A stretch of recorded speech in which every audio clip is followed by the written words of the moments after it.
अध्यात्म, ज्ञान और शिक्षा की नगरी काशी पूरी दुनिया में गंगा की अविरल धारा और यहाँ के प्राचीन मंदिरों के लिए जानी जाती है।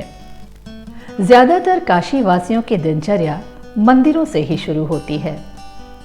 काशी में कई ऐसे मंदिर हैं जो पूरे विश्व में अपनी पहचान रखते हैं, जिनमें काशी विश्वनाथ धाम, बाबा काल भैरव, दुर्गा माता मंदिर,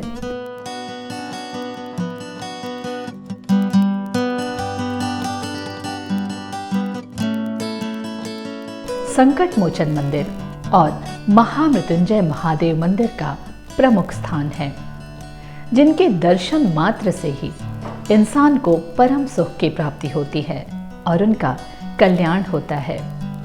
ये आध्यात्मिक नगरी अब तेजी से विकसित हो रही है। प्रधानमंत्री का संसदीय क्षेत्र होने के नाते सरकार ने भव्य काशी दिव्य काशी स्लोगन के साथ इसे स्मार्ट सिटी बनाने का संकल्प लिया है। इसके लिए वाराणसी में विधिवत स्मार्ट सिटी का एक कार्यालय खोला गया है। स्मार्ट सिटी के अधिकारी किसी भी प्रोजेक्ट को डिजाइन करते वक्त वाराणसी की भौगोलिक संरचना, स्थानीय लोगों की आवश्यकताएं तथा आने वाले पर्यटकों की सुविधाओं को ध्यान में रखकर तैयार करते हैं। वाराणसी स्मार्ट सिटी एक देश भर में 100 स्मार्ट सिटीज़ में एक है। यूपी में 10 स्मार्ट सिटीज़ है, उसमें एक स्मार्ट सिटी हमारा बनारस भी है। तो मुख्यत्व ये है कि काशी जो है, जिसको बनारस और वाराणसी भी बोलते हैं, माननीय प्रधानमंत्री का संस्कृत क्षेत्र है।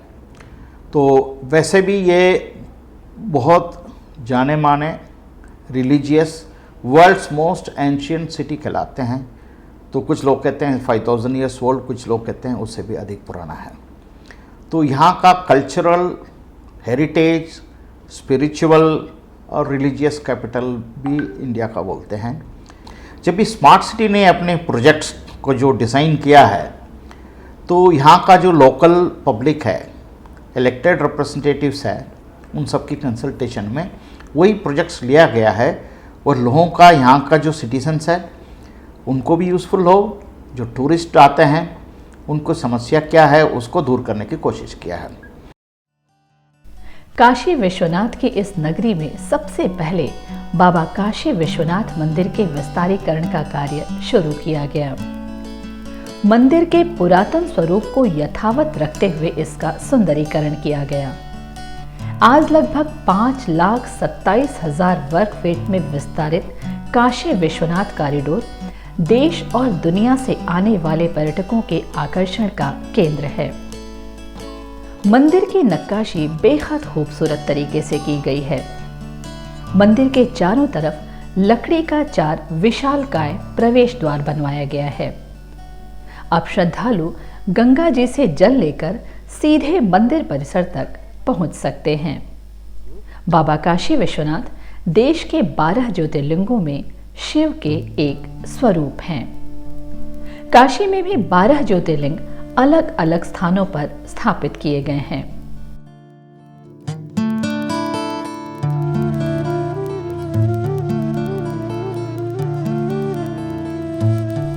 काशी में 56 गणेश भी विराजित हैं।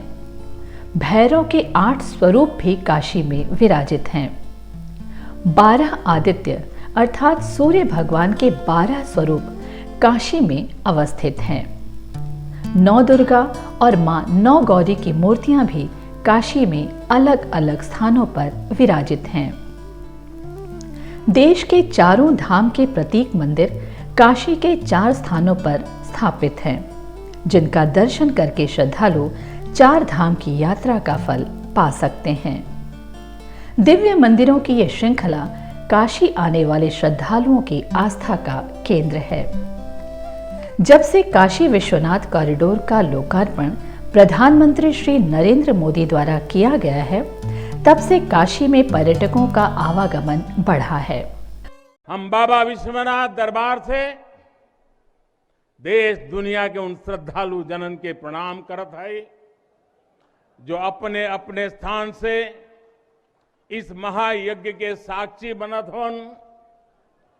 हम आप सब काशीवासी लोगन के प्रणाम करत है। पर्यटकों की सुविधा को ध्यान देते हुए वाराणसी और बनारस रेलवे स्टेशनों का सुंदरीकरण किया जा रहा है।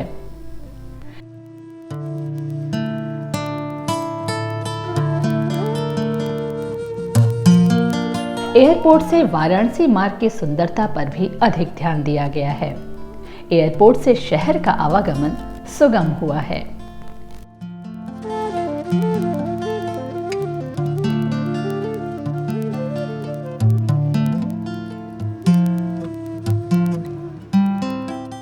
काशी में जापान के सहयोग से एक अत्याधुनिक रुद्राक्ष अंतर्राष्ट्रीय सहयोग एवं सम्मेलन केंद्र की स्थापना की गई। सरकार का प्रयास है कि अब काशी में अंतर्राष्ट्रीय स्तर का आयोजन किया जा सके। स्मार्ट सिटी के रूप में तेजी से विकसित हो रहे काशी के लोग रुद्राक्ष अंतर्राष्ट्रीय सहयोग एवं सम्मेलन केंद्र में आयोजित होने वाले विभिन्न प्रकार की कला और साहित्य की गतिविधियों के साक्षी बन सकेंगे।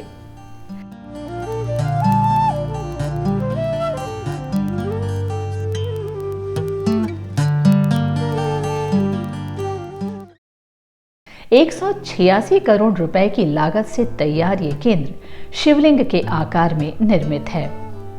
इसके बाहरी भाग पर 108 रुद्राक्ष लगाए गए हैं, जो इसकी सुंदरता में 4 चांद लगाते हैं।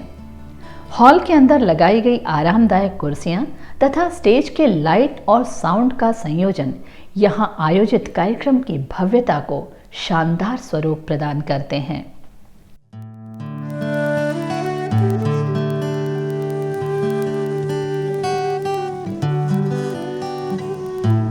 काशी के लोगों की सुरक्षा और यातायात नियंत्रण हेतु स्मार्ट सिटी ने तकनीकों का प्रयोग करके सिगरा स्थित शहीद उद्यान परिसर में Kashi integrated command control centre स्थापित किया है।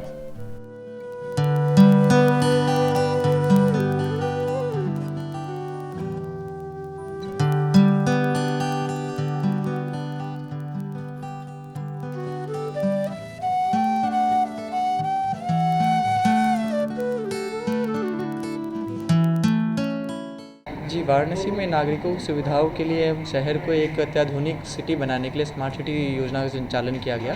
इसमें प्रमुख कार्य में से एक था इंटीग्रेटेड कंट्रोल एवं कमांड सेंटर बनाने का। वो हमारे सिगरा स्थित नगर निगम कार्यालय के पास में स्थित है। यहाँ पे ट्रैफिक मैनेजमेंट से संबंधित, शहर की सिक्योरिटी से संबंधित, door to door waste collection से संबंधित सभी चीज़ों को इंटीग्रेट किया गया है। इसके अलावा स्मार्ट सिटी के अंतर्गत हमारे सिगरा स्टेडियम का कार्य लिया गया है। यहाँ के कई स्कूलों को हमने मॉडर्नाइज कराया है, कई पार्कों में ओपन जिम्स कराए हैं, पार्किंग फैसिलिटीज़ भी उपलब्ध कराई गई हैं। शहर में विभिन्न स्थानों पर कुल 425 सर्विलांस कैमरे लगाए गए हैं, जहां से शहर की यातायात व्यवस्था तथा आम लोगों की सुरक्षा के लिए निगरानी की जाती है। बनारस के जो मूलभूत स्वरूप है उसमें क्रांतिकारी बदलाव इन कैमरों की वजह से आया। इसके कई रूप हैं। जहाँ तक यातायात नियंत्रण का प्रश्न है, हमारी टीमें वहाँ उपलब्ध हैं। कमांड कंट्रोल सेंटर में हमारी टीमों के द्वारा लगातार इस बात का सुपरविज़न किया जाता है कि किन चौराहों पे जाम की स्थिति बन रही है, कहाँ ट्रैफिक बढ़ रहा है और कहाँ क्या आवश्यकता है, ट्रैफिक के नियमों का कौन उल्लंघन कर रहा है। तो इस तरह से यातायात के नियंत्रण में बड़ा उपयोगी है। और वहीं से सेट के माध्यम से संबंधित ट्रैफिक के जो TSIs हैं, TIs हैं और थानों को अवगत करा दिया जाता है कि आपके इन चौराहों पे यातायात का प्रेशर बढ़ा है, तत्काल वहाँ फोर्स भेजें। साथ ही साथ लाउड हेलर्स लगे हुए हैं उन चौराहों पे। लाउड हेलर के माध्यम से जो लोग यातायात के नियमों का उल्लंघन करते हैं उन्हें सतर्क भी किया जाता है। और कई लोग जेब्रा लाइन क्रॉस कर जाते हैं, थोड़ा आगे हो जाते हैं। तो इस तरह से यातायात को नियंत्रित करने में इसकी बड़ी महत्वपूर्ण भूमिका है। जहाँ तक अपराध नियंत्रण का प्रश्न है, ये बहुत ही उपयोगी है। इसी केंद्र पर एक अलग कमरे में एडवांस सर्विलांस सिस्टम भी काम कर रहा है। इससे लगभग 2300 हाई रेजोल्यूशन कैमरे जुड़े हुए हैं जो चेहरे पहचान करने की क्षमता से युक्त हैं। इसके माध्यम से किसी भी अपराधी जिसका डाटाबेस यहाँ मौजूद है उसकी निगरानी की जा सकती है और उसको खोजा जा सकता है। एक एडवांस सर्वेलेंस सिस्टम इसकी बगल में हमने कमांड कंट्रोल में बना दी है। इसमें law and order, safety of women and elderly people. Advance surveillance system में हाई रेजोल्यूशन कैमरा के अलावा आर्टिफिशियल इंटेलिजेंस फीचर्स भी लगे हैं। 21 type of different artificial features including facial recognition. Facial recognition एक एडवांस टेक्नोलॉजी है जिसमें कोई भी क्रिमिनल हो, जो ऑफेंडर हो, इनका जो फेस और कोई डाटाबेस जो है हम इसको प्लग इन कर लें शहर में। इसके अंदर हमने अराउंड 2300 हाई रेजोल्यूशन कैमरा लगे हुए हैं। इसका भी एक state of the art data centre है। इसके अधिक जो है आर्टिफिशियल इंटेलिजेंस फीचर यूज़ करते हुए प्रोसेस करके क्रिमिनल्स को जो मूवमेंट ट्रैक किया जा सकता है। इस केंद्र के माध्यम से कानून व्यवस्था तथा महिलाओं की सुरक्षा की निगरानी भी की जाती है। यहाँ नए कमांड सेंटर जो बनाया गया है, इसमें मेरी पोस्टिंग हुई है। हमारे साथ टीम में 9 लोग काम करते हैं। यह काम हम लोग प्रार्थना पत्र और थानों से अपराध एवं अपराधी संबंधित सर्विलांस कैमरे हैं, जो कि 500-600 किलोमीटर की रेंज में इसका ऑप्टिकल फाइबर लगा हुआ है और लगभग 700 लोकेशन पे हमारे कैमरे लगे हुए हैं जिसकी हम लोग निगरानी करते हैं। वो हमारे पास वायरलेस सेट लगा हुआ है जिससे हम त्वरित घटनाओं को लाइव देखकर संबंधित को सूचित कर कार्रवाई सुनिश्चित कराते हैं।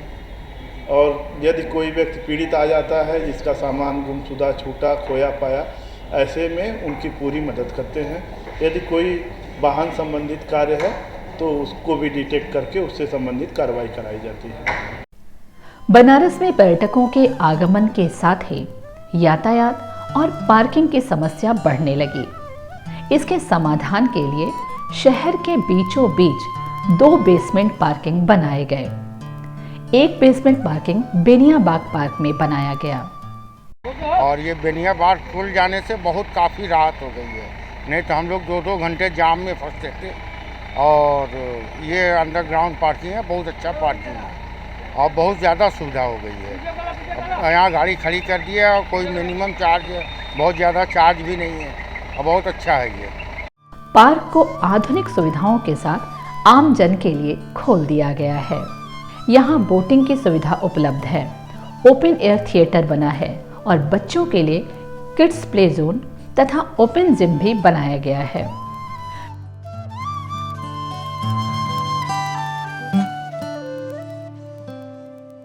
मैं अपनी बेटी के साथ यहाँ पे स्केटिंग सिखाने के लिए आती हूँ।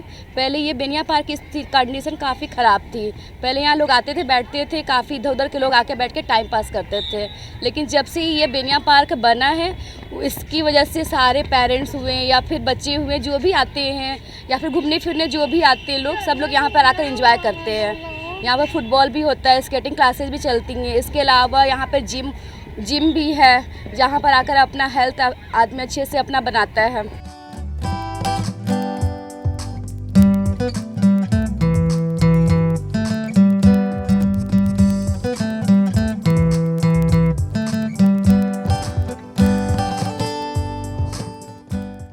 इस पार्क से बनने से बनारस वालों को काफ़ी सुविधाएं मिली हैं। जैसे सुबह 4 से 8 बजे तक मॉर्निंग वॉकर को लिए फ्री एंट्री हम लोग देते हैं। इसमें ओपन जिम की सुविधा है, जॉगिंग पाथ वगैरह है। इससे लोग सुबह सुबह अपना जॉगिंग वगैरह करते हैं, जिम का लाभ उठाते हैं। और 8 बजे के बाद हम लोगों ने मिनिमम चार्ज रखा है एंट्री फीस के रूप में, जिससे ताकि साफ़ सफाई और संचालित इसको किया जा सके। और बच्चों के खेलने के लिए उसके बाद यहाँ पे झूले वगैरह हैं जो कि नॉमिनल चार्ज पे हैं। और आपके खाने पीने की भी वस्तुएँ यहाँ पे मिलती हैं। फूड कोर्ट अलग बना हुआ है और ओपन थिएटर है। बाकी काफ़ी अच्छा माहौल रहता है सुबह शाम तक में। एक बनारस में अच्छी चीज़ हो गई है लोगों को घूमने के लिए और काफ़ी ही इसका आनंद लोग उठाते भी हैं। टाउन हॉल में भी बेसमेंट पार्किंग बनाया गया है और बच्चों के लिए किड्स प्ले जोन तथा ओपन जिम भी बनाया गया है।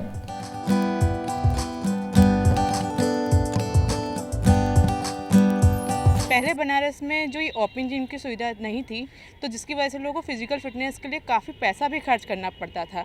लेकिन अब ओपन जिम खुल जाने से बच्चे यहाँ पार्क में आकर जिम कर सकते हैं, खेल सकते हैं, जो उनकी फ़िज़िकल स्ट्रेंथ के लिए। साथ साथ एक हाउसवाइफ जो जिम में नहीं जा सकती, लेकिन अब वो यहाँ आके आराम से फिटनेस के लिए अपना कर सकती है, वो भी फ्री ऑफ कॉस्ट। मात्र 10 रुपये की टिकट है, ना तो कुछ भी नहीं है। ये सब हमारे मोदी जी और योगी जी ने बहुत अच्छा किया है कि बच्चों के विकास के लिए, शारीरिक विकास के लिए और मानसिक विकास के लिए ये बहुत ज़रूरी था, जो हमारे घर के पास होने की वजह से हम लोग को बहुत आनंदित करता है और बहुत लाभान्वित है इससे।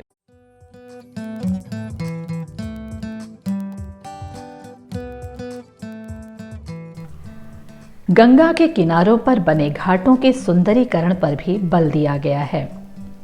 80 घाट से लेकर आदिकेशव घाट तक सभी घाटों पर घाटों का संपूर्ण विवरण अंकित किया हुआ बोर्ड भी लगाया गया है।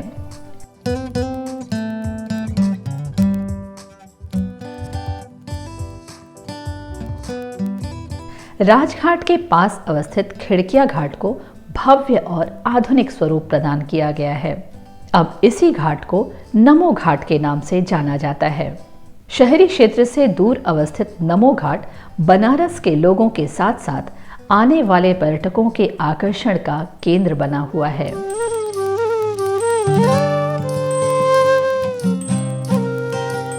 बच्चों के मनोरंजन के लिए छोटी रेलगाड़ी, water sports, open air theatre के साथ साथ यहाँ बनाया गया नमस्ते स्टैच्यू ऐसा लगता है जैसे गेटवे ऑफ वाराणसी हो गया हो।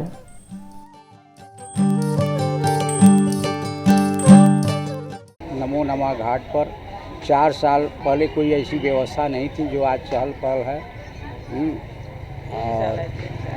और अब बहुत अच्छे ढंग से जनता और पब्लिक के बीच में बहुत अच्छा प्रदर्शन हुआ है, जिससे कि लोग टहलने फिरने, घूमने फिरे, अपना आनंद पाने लेने के लिए बहुत सुख सुविधा का स्थान बन गया है। पहले काशी के घाट शाम को हल्की लाइट में अपनी रंगत खो देते थे। अब रंग बिरंगी LED लाइट की रोशनी में इनकी रंगत निखर गई है।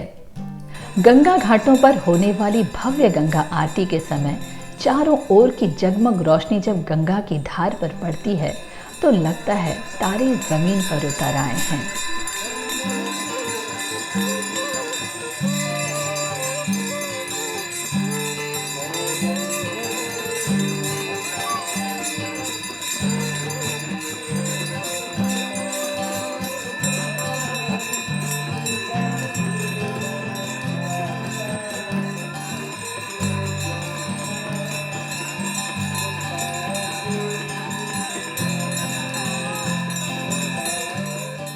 पर्यटन को बढ़ावा देने के लिए और देश विदेश से आने वाले पर्यटकों को गंगा पार रेती पर एक नए प्रकार के आवासीय अनुभव के लिए टेंट सिटी की परिकल्पना की गई और 2 कंपनियों को इसकी जिम्मेदारी सौंपी गई और इस तरह गंगा उस पार रेती में भव्य टेंट सिटी बस गई। 5 सितारा सुविधाओं से युक्त ये टेंट सिटी पूरी तरह से धार्मिक है। मांस मदिरा का सेवन यहाँ पूरी तरह से वर्जित है।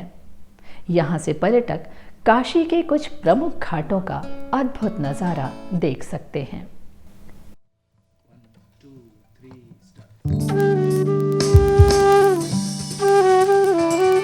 इन सब के साथ काशी के कई कुंडों का भी सुंदरीकरण किया गया है। इन कुंडों की सफाई के साथ इनके चारों तरफ रेलिंग लगाकर लोगों के बैठने की भी उचित व्यवस्था की गई है।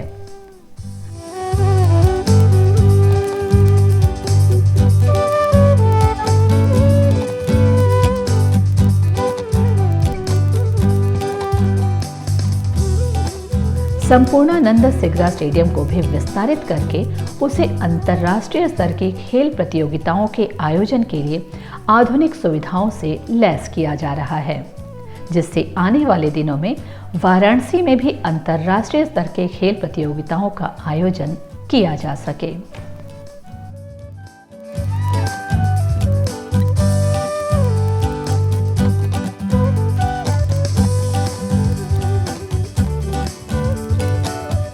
इसके साथ ही प्रधानमंत्री की महत्वाकांक्षी योजना रोपवे संचालन पर भी काम शुरू हो गया है। इसके बन जाने से काशी आने वाले पर्यटक कैंट रेलवे स्टेशन से सीधे दशाश्वमेध तक पहुंच सकेंगे। रोपवे का एक बहुत बड़ा नेटवर्क बनना शुरू हो चुका है। ये रोपवे ने खंबे, तार, अंदर बैठने के लिए कार, इतना मात्र नहीं है। ये रोपवे तेज गति से आपको बाबा के पास ले जाएगा, इतना नहीं है। इसके होने से, इस पे काम करने वाले लोगों से आप कल्पना नहीं कर सकते हैं मेरे देश के 130 करोड़ देशवासियों के आशीर्वाद उन पर बरसने वाले। प्रधानमंत्री के संसदीय क्षेत्र में जिस तेजी से विकास कार्य हो रहा है, वो दिन दूर नहीं जब आध्यात्मिक नगरी काशी पूरी दुनिया में अपनी विशिष्ट पहचान बनाएगी। भारत के इतिहास में विशेष आध्यात्मिक स्थान रखने वाली काशी आध्यात्म व पर्यटन के दृष्टिकोण से विगत कई वर्षों से तेजी से विकसित हुई है। भगवान शिव की बसाई नगरी विश्वनाथ नगरी, काशी का बोली जाने वाली काशी कहें या बनारस या फिर वाराणसी कहें, पौराणिक इतिहास वाली इस नगरी का विगत वर्षों में जितना विकास हुआ है उसकी साक्षी यहाँ की जनता है।